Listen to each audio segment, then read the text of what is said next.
Hello my friends. Today I will tell you a second story from the life of a witch I know. When people come to my familiar witch for a consultation, she's always ready to listen to them, regardless of nationality, skin color, religion, or wealth.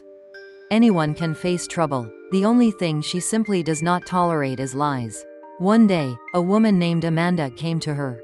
She was dressed quite simply, without makeup, without a hairstyle, in a cheap puffer jacket, under which she wore all black clothing, a sweater and pants. But as soon as the witch looked at her, she sensed the smell of lies. It radiated from her.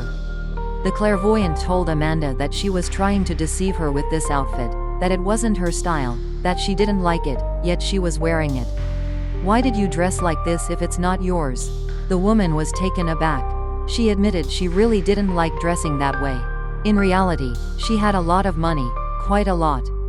But she was used to hiding her success from everyone, so in public, she always dressed modestly.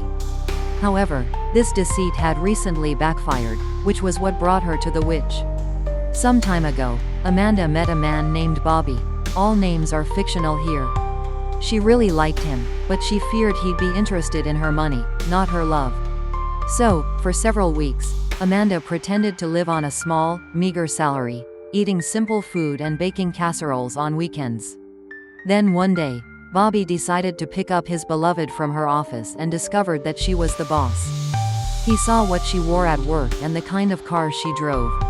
The man realized he had been misled, that he had been tricked, and he left Amanda. A few days later, Amanda managed to persuade Bobby to meet with her. She explained what she had been afraid of and why she'd hidden her financial situation. Bobby understood her, and their relationship continued, even moved into a more serious direction.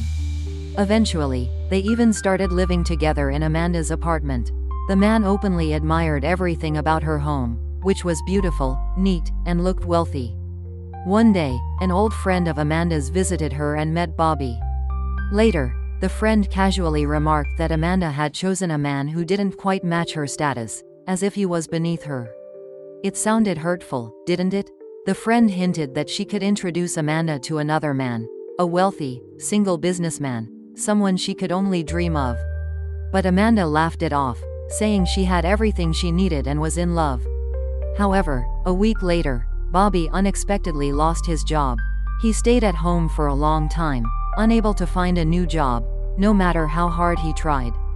Doubts began to arise in Amanda's mind. Could her beloved have decided to rely on her financially? Her friend also voiced similar concerns on the phone.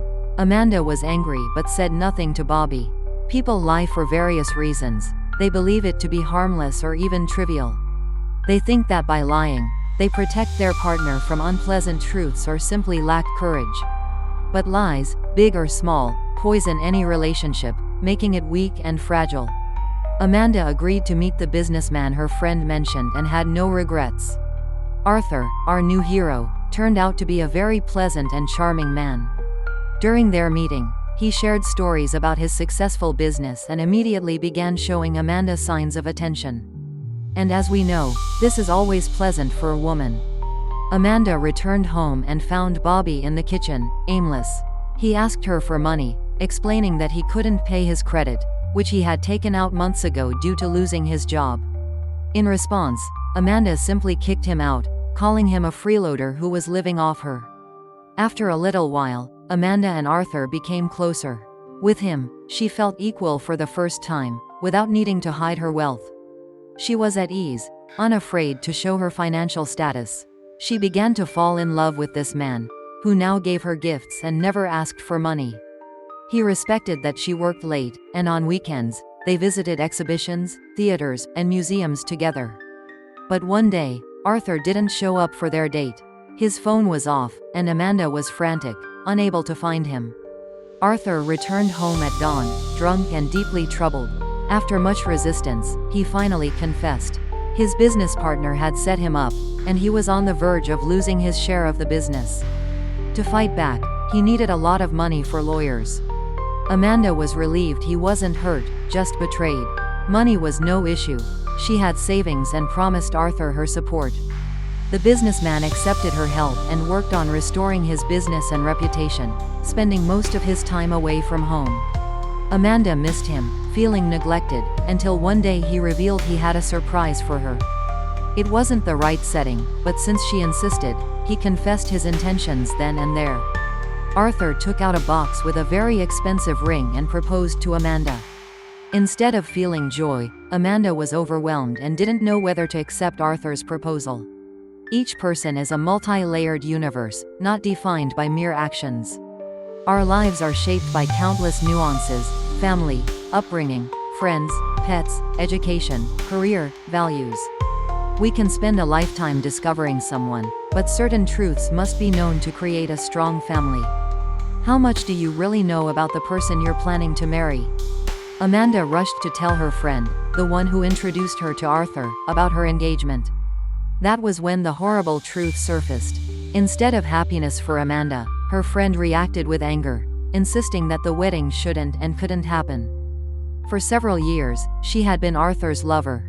When his business started to crumble and he sank into debt, she suggested he seduce Amanda to cover his expenses. She even orchestrated Bobby's firing from his job, knowing how Amanda detested freeloaders. She hoped Arthur would use Amanda's money to patch up his finances and then return to her, but now Arthur intended to marry Amanda. After hearing this from her friend, Amanda was devastated. Deception had ruined everything once more. She sought guidance from the witch, confused and defeated. Why did this keep happening to her, a decent, successful woman? Behind Amanda, the witch saw the figures of elderly men and women and described them to her, recognizing them as Amanda's grandparents. They had raised her more than her parents did. During Soviet times, they had lived a modest life despite having higher positions that allowed access to better products, furniture, and clothes. But back then, openly displaying wealth was dangerous.